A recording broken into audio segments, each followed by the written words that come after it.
Terkait dengan surah An-Nur yang tadi kami sebutkan turun berdasarkan tertib nuzul di urutan ke-100, tapi di mushaf nanti urutannya ke-24. Ini bukan perbedaan, tapi hikmah dan keistimewaan Al-Quran yang memberikan pedoman-pedoman yang sangat spesifik agar bisa kita gunakan di setiap masa sampai kehidupan kita berakhir. Teman-teman sekalian, An-Nur yang sering diartikan dengan cahaya, dan cahaya ataupun sinar dalam bahasa Indonesia yang seringkali kemudian menjadi terjemahan dari 3 diksi utama dalam bahasa Arab. Telah saya terangkan ya 2 dari 3 ini. Yang pertama dhau, jamaknya dhiya. Tadi saya sampaikan dhiya adalah cahaya yang melekat pada satu benda yang diciptakan oleh Allah Subhanahu wa taala, yang benda itu diciptakan oleh Allah langsung memancarkan cahaya. Baik, karena itu matahari diberikan oleh Allah sifat dhiya, cahayanya. Ya, di Quran surah ke-10 Yunus ayat yang ke-5, huwallazi ja'ala syamsa dhiya. Dialah Allah yang telah menjadikan matahari punya sinar, punya cahaya, gitu kan? Kemudian setelah itu ada nur. Ya, nur tadi kami sampaikan, ini kita bagi, coba klasifikasikan kepada 2 bagian. Ada yang terkait dengan Khaliq, yaitu Allah Subhanahu wa taala, dan juga ada yang terkait dengan makhluk. Dan ini mesti berbeda karena kaidah dasar mengatakan segala hal yang terkait dengan Khaliq, yaitu Allah Subhanahu wa taala, harus beda dengan makhluk segalanya. Laisa kamitslihi syai'.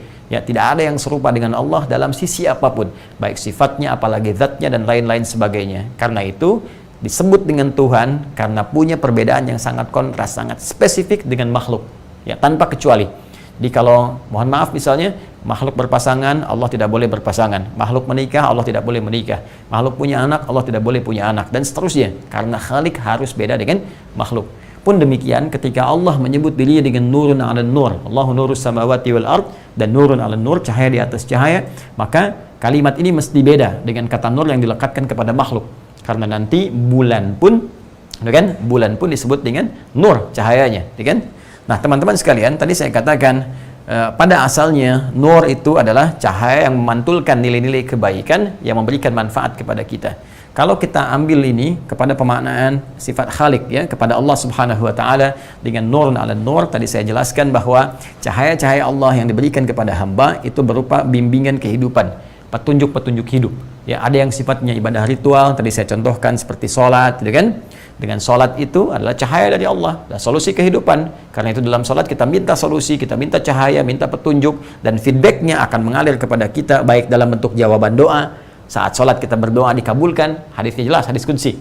Ya, wa idza qala al-'abdu, jika hamba bahkan membaca dalam sholatnya iyyaka na'budu wa iyyaka nasta'in, bahkan baru sampai ke kalimat iyyaka na'budu wa iyyaka nasta'in, qala Allah azza wa jalla, Allah menjawab, hadza baini wa baina 'abdi. Ini perjanjian, komitmen antara aku dengan hambaku, wa li 'abdi ma sa'ala. Ya, dan hambaku apapun yang diminta, kalau benar sholatnya, benar dia meminta cahayanya, benar dia berdoanya sampai saat ini, apapun yang dia minta selama membutuhkannya, aku akan kabulkan, kata Allah.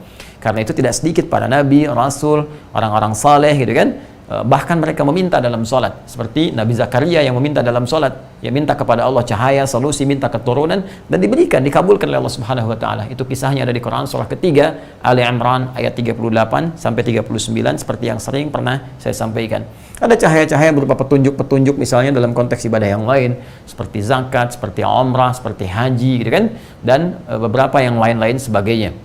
Nah, kemudian teman-teman sekalian, yang paling menarik, kita teruskan dulu sebentar sebelum kita kembali ke An-Nur, ada kata siraj. Ya, siraj itu seperti lentera, ya. Kalau di modern sekarang kayak senter, gitu kan. Senter kita sering menyebut dengan baterai, gitu kan. Nah, senter seperti ini, ya, cahaya yang menunjukkan pada satu hal yang spesifik. Ya, biasanya kalau senter-senter itu kan sifatnya satu begini kan, mengarah gitu, tapi dia bisa meluas dan panjang sifatnya. Ya, nah ini sangat menarik. Nabi SAW disifati oleh Allah Subhanahu wa taala dengan kata siraj, sirajam munira, ya, di Quran surah ke-33. Ya, Quran surah ke-33 Al-Ahzab di ayat ke-44, ya. Wada'iyan ilallahi bi'idnihi wa sirajam munira. Dan Nabi SAW, nah ini mengajak, ya, wada'iyan ilallahi, mengajak hamba-hamba, mengajak umatnya, mengajak setiap manusia untuk kembali kepada hukum-hukum, ketentuan-ketentuan, petunjuk-petunjuk, pedoman-pedoman dari Allah Subhanahu wa taala. Jadi Masya Allah, ini kan sangat luar biasa. Anda rusak handphone, Anda ajak kan perbaiki yuk ke konter, gitu kan. Rusak kendaraan, rusak mobil, Anda ajak yuk perbaiki ke bengkel. Ya, kenapa? Karena yang bengkel itu tahu tentang mobil. Karena di counter handphone tahu ya tentang handphone. Yang bikin handphone lebih tahu tentang handphone. Nah, sekarang teman-teman sekalian, kita ada yang rusak nih. Ada yang rusak fungsi akalnya, ada yang rusak fungsi hatinya kena penyakit, ada yang rusak ke sebagian fungsi fisiknya. Maka Nabi bertugas, ya, ditugaskan oleh Allah Subhanahu wa taala untuk mengajak kita kepada penciptanya yang Maha tahu tentang keadaan diri kita.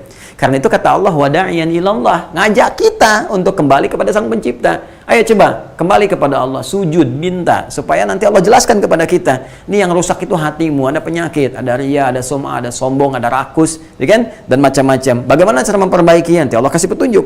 Demikian ada rusak cara berpikirnya, akalnya karena pengaruh lingkungan dan sebagainya, tawaran-tawaran atau bisikan setan. Diajak oleh Nabi kembali yuk kepada pedomannya kepada Allah. Baca. Ya, ini dari Allah nih pedoman begini, perbaiki begini. Kalau kamu ikuti, ini nanti sehat lagi. Ya, seperti handphone misalnya bagus lagi, kendaraan bagus lagi, ya kita juga sehat lagi. Ada roh. Manusia itu istimewa, beda. Ya punya 3 bagian utama dalam hidupnya. Ada fisik, ada akal, ada roh. Fisik bisa rusak, bisa sakit, bisa lemas, bisa meninggal. Akal ya bisa rusak juga.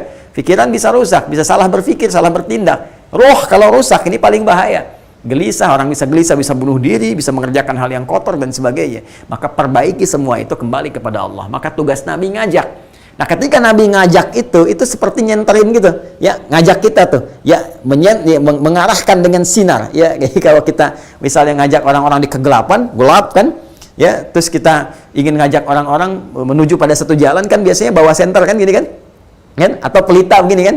Nah, pelita, senter itu bahasa Arabnya siraj namanya. Ya, pelita itu siraj, ya. Nah, Nabi itu sirajam munira.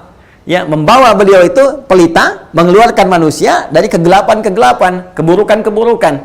Ya, dari kegelapan hatinya, kegelapan pikirannya. Makanya di antara hal yang diterangkan oleh Al-Qur'an melalui sifat tugas Nabi itu, apa di antaranya? Liyukhrijan nas minadh-dhulumati ilan nur. Untuk mengeluarkan manusia dari kegelapan ilan nur kepada an-nur nih, kepada cahaya yang datang dari Allah Subhanahu wa taala.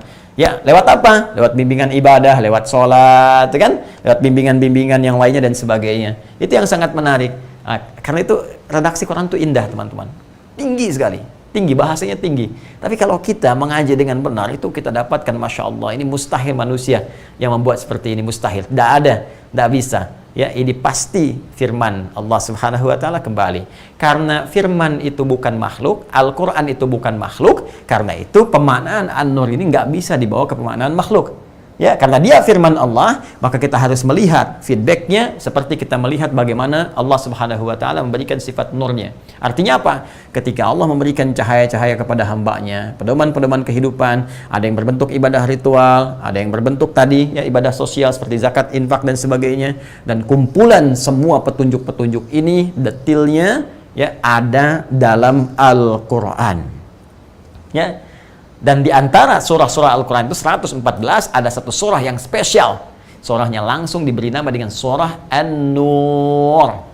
Surah An-Nur untuk menunjukkan bahwa seluruh ayat yang terkandung di dalam satu surah ini ada cahaya yang Allah berikan di dalamnya. Yang kalau kita pelajari, kita amalkan, maka pengamalan itu akan memberikan cahaya, pedoman-pedoman kehidupan kepada kita yang akan memberikan keadaan kita tampak bersinar di hadapan Allah Subhanahu wa taala.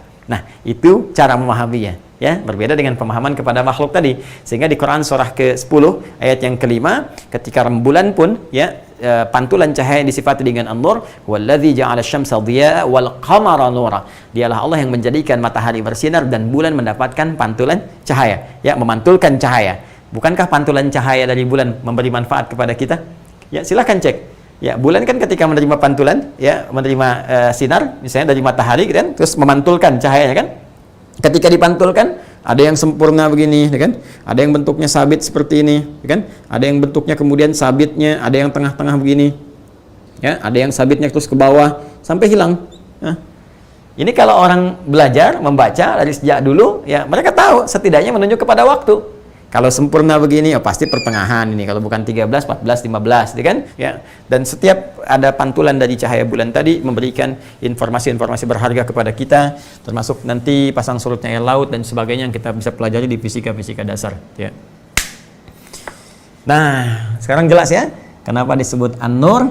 Salah satunya Allah ingin memberikan kesan kepada kita bahwa di surah ini ada yang spesial karena seluruh ayatnya dengan izin Allah Subhanahu wa taala akan mengandung cahaya, pedoman-pedoman kehidupan kepada kita yang kalau kita pelajari, kita amalkan, Allah akan berikan cahaya ya dalam kehidupan kita yang membuat aktivitas kita, diri kita, hidup kita bersinar di hadapan Allah Subhanahu wa taala dengan pantulan-pantulan cahaya tadi.